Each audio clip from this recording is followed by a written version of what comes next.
Bonjour à tous, bienvenue dans ce nouvel épisode de Passe Courte. Aujourd'hui, nous sommes encore avec Simon Garel, le coach de l'Évreux Volleyball. On va parler aujourd'hui de la Saforel Power Six, donc c'est le nouveau championnat dans lequel le VB va jouer. On a demandé à notre nouveau coach de vous expliquer tout ça. Donc bonjour Simon, Bonjour. est-ce que tu peux te présenter à nos auditeurs s'il te plaît? Simon Garel, j'ai 31 ans, je suis rennais, breton et je suis entraîneur de l'Évreux Volleyball depuis cette saison, voilà, depuis un mois.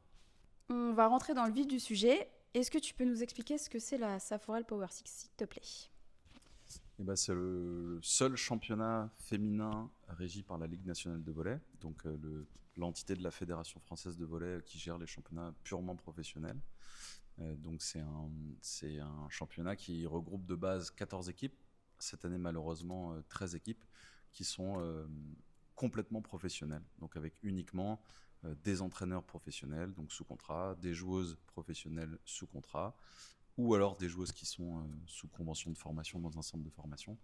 Mais voilà, c'est une division qui est purement et exclusivement professionnalisée. On le rappelle, tu étais à Sens l'année dernière et Sens faisait partie de l'élite, comme nous l'année dernière. Est-ce qu'il y a une réelle différence? Parce que par exemple, le VB, depuis que Nathalie est devenue présidente, on fait en sorte que toutes les joueuses ou un maximum de joueuses soient professionnelles parce que je sais qu'il y a des quotas à respecter.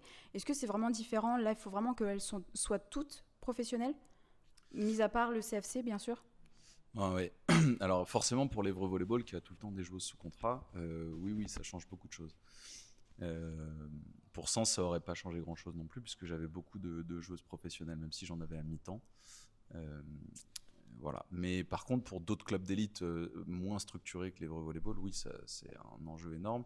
Et surtout, le côté professionnalisé change aussi du point de vue de tout ce qui est marketing. C'est-à-dire qu'il y a une licence club avec un cahier des charges assez important à respecter. Et tout ça, ça fait que sans une professionnalisation de tout le staff à l'intérieur et autour du club, c'est très difficile de respecter ce cahier des charges-là et ces enjeux marketing qui sont dictés par la Ligue nationale de volley. Ouais. Ce qui n'est pas le cas en élite, il n'y a pas ces enjeux-là. À un moment, avec la création de l'Elite Access, l'Elite Access, c'était un championnat créé pour rendre plus facile l'accès des clubs d'élite à la Liga, justement, en mettant un espèce de palier entre les deux, entre l'élite et la Liga. Il y avait ce début de cahier des charges-là. Maintenant, l'Elite Access a disparu, après un an d'existence d'ailleurs. Et malheureusement, et donc non, il y a de nouveau un énorme gap entre les deux divisions. Ouais.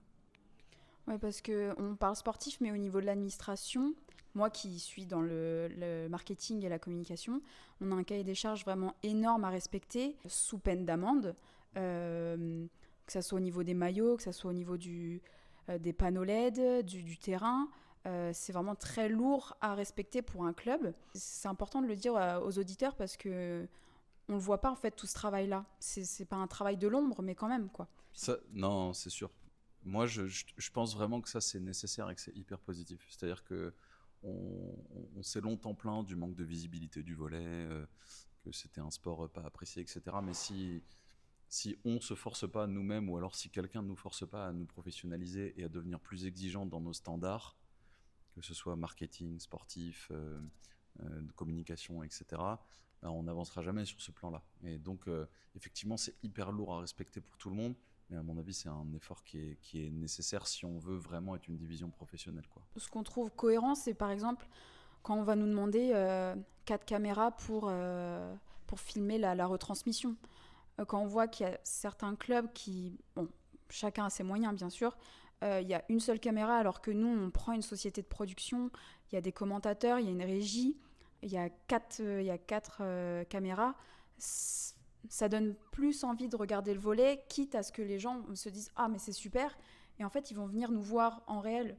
Donc ça a vraiment ça nous donne une belle image. Mhm. Et c'est vrai que ce cahier des charges, bon, faut travailler plus et il y a un petit peu plus de pression quand même. Oui. Mais c'est vrai que ça donne des beaux jours au volet quoi. Ouais. Mais ce qui est intéressant, c'est que l'histoire de la licence club, en fait, tu gagnes des points. Et il faut un minimum de points, dépendant des caractéristiques de ton club et de ce que tu mets en place. il faut un minimum de points pour avoir la licence, quoi. Donc l'agrément pour évoluer en première division. Et après, les points, chacun les met où il veut. C'est-à-dire qu'il n'y a pas un club dont tu parlais qui a qu'une seule caméra, donc la caméra minimum de la LNVTV, qui est la plateforme de retransmission des matchs. Il ne va pas avoir de points là, peut-être par exemple, même si je ne sais pas si on peut en avoir plus, hein, je ne suis pas un spécialiste. Mais par contre, il va être peut-être plus développé sur d'autres points. Donc par exemple, je sais pas, à un moment, il y avait des points sur l'accessibilité du gymnase, le parking, le nombre de places sur le parking, le gardiennage du parking, etc. Donc ce genre de choses. Voilà, donc ça c'est intéressant parce que chaque club se développe selon ses capacités et sa volonté aussi, quoi. Tu nous as présenté un peu le championnat. Est-ce que tu peux nous expliquer comment ça va se passer durant l'année? On a des phases aller, phases retour. Il me semble qu'il y a des play-in, play-off. Est-ce que tu peux nous expliquer tout ça, s'il te plaît? Ouais.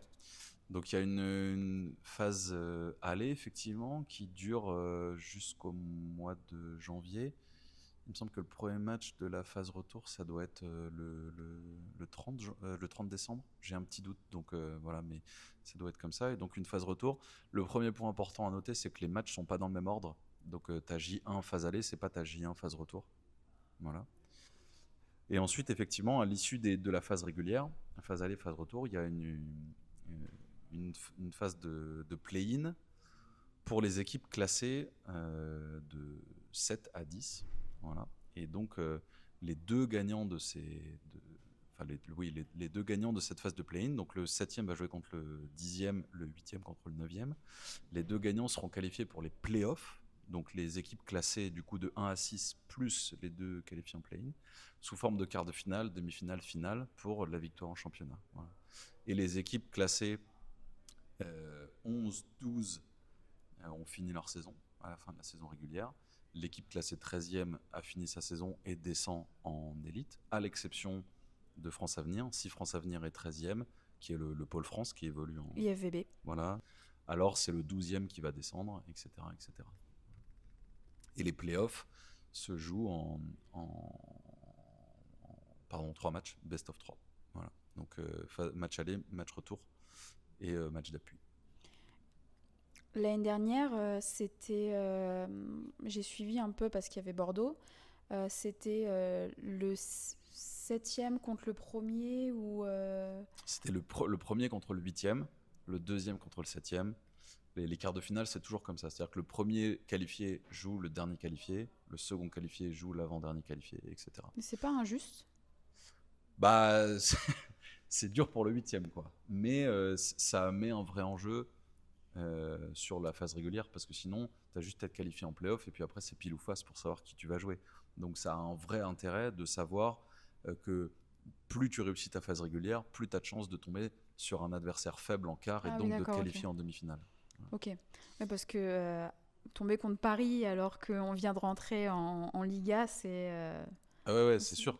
C'est sûr. Ça donne du fil mais à au retordre. final, bon, l'année dernière, il me semble que, genre, j'ai peur de dire une bêtise, mais il me semble que Venelle était 2e. Peut-être Vendeuvre était 3e, etc. C'était 3 équipes qui se valaient à peu près. Donc au final, bon, entre la 8e et la 6e place, en fait, souvent, il n'y a pas trop de différence. Par contre, si tu réussis à être 5e et à jouer le 4e, là, il y a un vrai débat. Cet été, il y a eu un changement au niveau des règles, certaines règles du volley. Est-ce que tu peux donner ton avis? Je ne sais pas si on va toutes les énumérer, mais par exemple la double touche à la passe, les positions lors du service. Est-ce que tu peux nous dire ce que tu penses de tout ça? Ouais. Alors effectivement, avant, les arbitres étaient beaucoup plus exigeants sur le deuxième contact, et c'est une évolution qui est pas du tout surprenante, puisqu'il y a déjà eu cette évolution-là sur le premier contact il y a quelques années en faveur du jeu. C'est-à-dire qu'on coupe le jeu le moins possible, on permet de jouer, parce que l'évolution du volley fait qu'avec les qualités physiques des joueurs et des joueuses qui augmentent, les points se raccourcissent de plus en plus. Donc les règles s'assouplissent pour que les points s'allongent de plus en plus. Donc c'est assez intelligent, moi je suis carrément en faveur de ça. Faut savoir que le double contact ne sera pas doublé sur la deuxième touche si la passe va quand même dans la direction souhaitée dans un mouvement fluide. Si le contact est quand même catastrophique et le ballon part dans une autre direction que la direction souhaitée, là le contact à se poser, quoi. Voilà, le contact sera quand même sifflé. Voilà. J'ai un peu plus de doutes sur le fait que l'équipe en réception puisse se placer librement à partir du lancer. Je trouve que ça fausse une certaine partie de la tactique de l'équipe au service. Voilà. Est-ce que la tactique existe encore au service? C'est un autre débat. Moi, je pense que oui, largement. Donc, je suis largement moins en faveur de cette règle-là. Je suis très en faveur de la règle de l'équipe qui se place comme elle veut, pardon, quand elle est au service. Et puis la dernière règle qui a évolué, c'est la règle de l'écran, où avant, les joueuses et les joueurs avaient le droit de lever les mains au-dessus de la tête quand elles étaient au filet au moment du service de leur partenaire. Et maintenant, non. La taille maximale que tu dois faire quand tu es au filet pour un peu masquer la vue de ton adversaire en réception, c'est ta tête. Et donc, tu es dans l'obligation de baisser les mains. Ça, pour favoriser la réception, pourquoi pas? Sur cette question-là, j'ai pas trop d'avis. Par rapport à la deuxième règle, est-ce que du coup tu vas demander aux joueuses de rester en position si jamais cette règle arrive en SP6, est-ce que tu vas leur demander de rester sur leur position et de permuter lorsque le service est fait, ou alors tu leur laisses champ libre? Déjà, je vais attendre la communication officielle des arbitres, de la CCAA, pour savoir exactement qu'est-ce qui est en jeu en SP6 et qu'est-ce qui n'est pas, même si a priori tout va être en jeu, mais j'attends de voir. Et après, c'est simple, hein, je vais dire aux joueuses de faire tout ce qui est possible pour qu'on gagne le point. Voilà. Donc, dépendant de ce qu'on a le droit de faire, je donnerai toujours les consignes en fonction de l'avantage pour mon équipe. Et plus largement, pas seulement sur ces nouvelles règles d'arbitrage, comment est-ce que tu vas préparer les joueuses à ce nouveau format? Parce que nous, ça fait 4 ans, je crois qu'on est retourné en élite. On a fait un an en Liga qui s'est pas super bien passé. Après, on est quand même un club qui est monté souvent en Liga. Comment toi, tu comptes t'y prendre cette année? Alors moi, j'ai une règle un peu simple par rapport à ça, c'est que les joueuses n'ont pas le droit de parler à l'arbitre. Voilà. Ok. Donc comme ça, c'est clair, il n'y a pas de débat, il n'y a pas de discussion. L'arbitre siffle, point à la ligne. Donc évidemment, la capitaine a le droit d'aller demander des explications. Et dans l'immense majorité des cas, ça se passe très bien avec les arbitres. Mais je déteste la contestation, je déteste le fait de se plaindre systématiquement, de mettre la faute sur les arbitres, etc. C'est immensément difficile d'arbitrer en professionnel, peu importe le sport dans lequel tu es. J'ai un respect immense pour les arbitres, même ceux qui sont moins bons, parce qu'il y en a évidemment des arbitres qui ont de moins en moins de niveau ou qui sont pas très bons, mais ça existe comme partout. Mais j'ai quand même un immense respect pour eux parce que c'est difficile. Je pense qu'il y a des comportements de joueuses et d'entraîneurs dans tous les sports qui sont inacceptables. L'arbitrage, c'est simple, hein, tu mets ton pouvoir de décision dans les mains d'une tierce personne pour s'assurer de l'équité d'un match. Donc c'est lui qui décide. Et effectivement, peut-être il va t'avoir sur un match, mais à l'échelle de la saison, tout le monde va se faire avoir globalement le même nombre de fois. Donc il faut l'accepter. Et donc la décision de l'arbitre, c'est la décision de l'arbitre. Point à la ligne. Il y a des décisions qu'on ne comprendra pas, sur lesquelles on demandera des explications. Voilà. Mais si nous, on a un comportement acceptable, les arbitres en auront un aussi. Et voilà, c'est tout. Je sais que le public de l'Évreux Volleyball aime bien faire savoir son mécontentement lorsqu'il y a... Ouais, c'est normal. Mais le côté des supporters, c'est complètement différent. Oui, bien sûr. Voilà. Parce que les supporters, c'est pas quelqu'un qui fait partie de la partie et qui est dirigé par l'arbitre. Même si l'arbitre peut demander au responsable de salle d'évacuer la salle, etc. Mais ça arrive jamais. Ça fait partie du jeu, ça fait partie du folklore, c'est cool. Mais nous, je trouve qu'il y a une discipline et une image à renvoyer qui est importante. Voilà, c'est tout. Il faut savoir que le VB sera toujours derrière... Enfin, les supporters seront toujours derrière l'équipe. Et, bien sûr. Pas pour l'arbitre. Il y a un litige, mais... Donc quand tu regardes cette saison d'un avis lointain, qu'est-ce que va être l'objectif sportif, mais aussi humain au niveau de l'équipe et de cette saison? L'objectif, nous, qu'on a donné avec Flavien, le manager, et Gilles, c'est la 10e place, donc d'atteindre la 30aine de points environ. C'est un objectif qui va être très difficile à atteindre, mais c'est notre objectif final. Maintenant, après, il y a un objectif, c'est qui est, on va dire, hebdomadaire, c'est de gagner le match, ou au moins d'aller gratter des points sur tous les matchs, même les équipes qui sont largement supérieures en termes sportifs et structurels, d'aller gratter le plus de points possible. Et puis il y a un troisième objectif, c'est que ça se passe bien pour nous dans l'image qu'on renvoie à la ville, au paysage du volley français, aux supporters, etc. Et donc d'être au rendez-vous tout le temps. Ça, c'est l'objectif tertiaire et c'est presque le plus important. Je le rappelle à nos auditeurs, cette année, comme à peu près toutes les années, les équipes sont un peu éparpillées dans toute la France. Donc là, on va aller dans le sud avec le Canet, Cannes. On va aller dans le nord avec Marc-en-Barœul et à l'est avec Mulhouse, par exemple. Est-ce que les déplacements comme ça, qui se font enfin, c'est quand même des longs déplacements, est-ce que ça impacte la performance des joueuses? Oui, bien sûr. Et chaque équipe ne se déplace pas de la même manière. Encore une fois, ça fait partie du charme, c'est qu'il y a des équipes qui choisissent de mettre beaucoup d'argent sur les déplacements, d'autres clubs qui choisissent de mettre peu d'argent sur les déplacements et de mettre l'argent ailleurs. Donc chacun a sa stratégie. Effectivement, ça impacte énormément. Oui, parce que quand tu fais des allers-retours avant, après le match dans la journée, ben ça épuise les joueuses. Quand tu dors dans des hôtels de mauvaise qualité, tu mets une fille d'un 90 dans un lit d'un 90, bon bah oui, elle passe une mauvaise nuit, etc. Donc je prends des exemples extrêmes qui arrivent peu, mais ça peut quand même arriver. Donc ouais, ça fait partie du jeu. Et après, il y a des équipes qui sont naturellement un peu avantagées, parce que forcément dans le sud, il y a plus de clubs quand même que dans l'ouest, par exemple. Ouais. Là où nous on est, puisque Quimper et Nantes ont disparu de la première division, donc on se retrouve un peu tout seul. On est tout près de Paris, mais à part ça, c'est plus de 3 heures de route, il me semble, si je dis pas de bêtises. Ouais, tout doit être à plus de 3 heures. Donc nous, on va se déplacer un peu en avion, sans doute un peu en train, un peu en minibus. Voilà, on va un petit peu tout faire. L'idée, c'est de trouver la balance juste entre l'enveloppe financière qu'on a et puis comment dire, les soins apportés aux joueuses, quoi. L'intérêt porté aux joueuses et à leur bien-être pour jouer et être performantes. Est-ce que plus on monte de division, plus on chouchoute, on prend soin de ses joueuses? Parce que c'est quand même j'ai pas envie de dire un outil de travail, mais c'est leurs muscles et tout. Enfin, il faut en prendre soin, etc. Je sais pas trop comment formuler ça, mais est-ce qu'on on prend plus soin des joueuses? Alors, dans l'idéal, oui. Dans la réalité, non.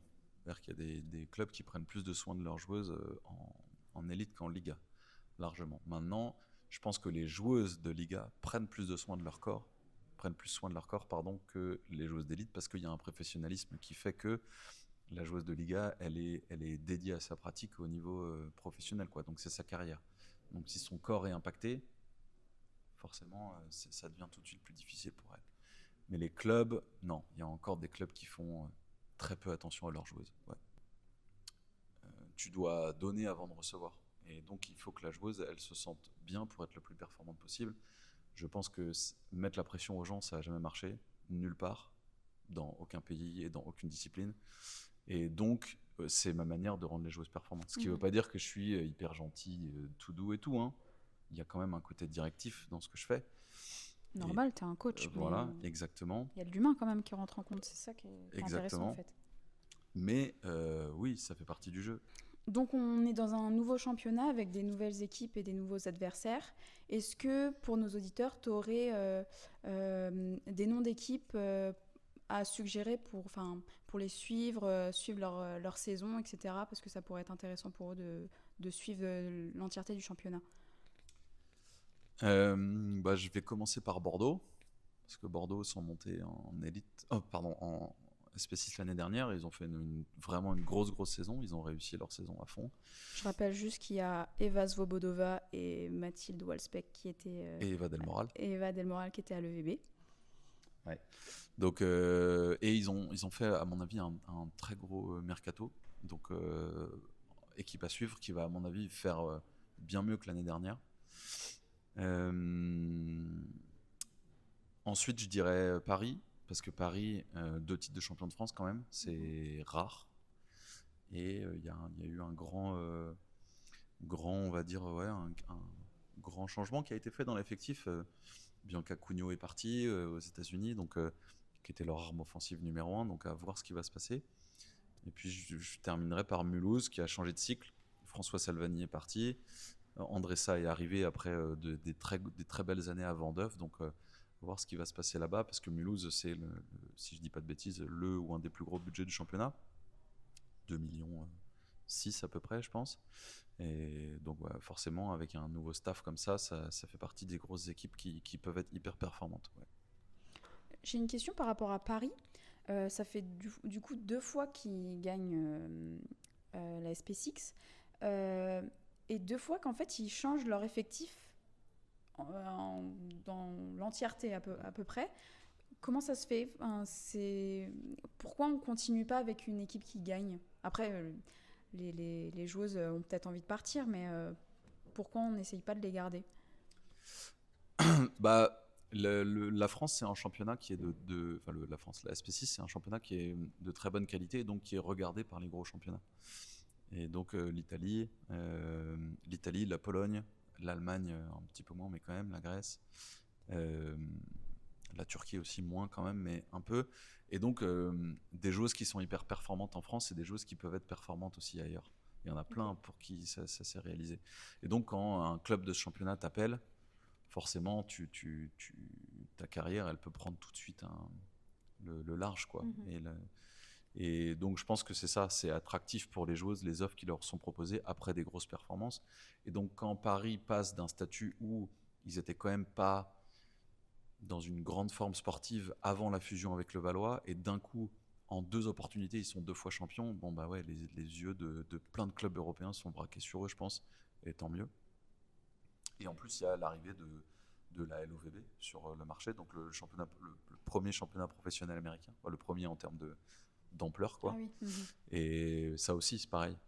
Comme on a beaucoup traditionnellement de joueuses américaines en France, et ben forcément, c'est attractif pour elles de retourner chez elles, quoi. Est-ce que cette ligue américaine, ça donne envie aux étrangères?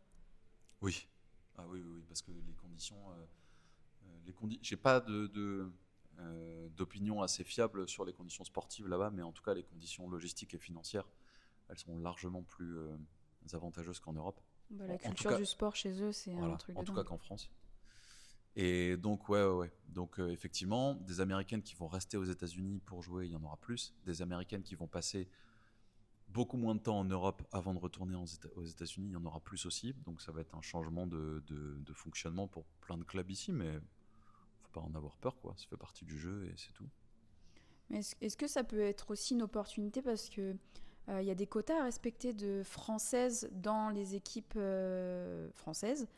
Est-ce que du coup ça va nous permettre d'améliorer les performances des françaises et les garder soit en Europe, soit en France, tout simplement? Bah moi j'espère parce que le niveau des françaises c'est un enjeu hyper important pour moi et donc effectivement ça peut être important. Maintenant c'est un effort à faire de tout l'univers du volley, c'est-à-dire il n'y a pas que les clubs qui sont en jeu là-dedans, c'est les clubs, c'est la fédération et tous ses efforts sur la formation, c'est les joueuses elles-mêmes qui vont devoir faire des choix vraiment intelligents, etc. avec les agents, voilà. Donc c'est un effort à faire de tout le monde, mais c'est une opportunité, ça c'est sûr. Ok, merci Simon pour cette interview. Maintenant vous savez tout de la SP6 et de ce championnat. On se retrouve bientôt pour un nouvel épisode. Ciao.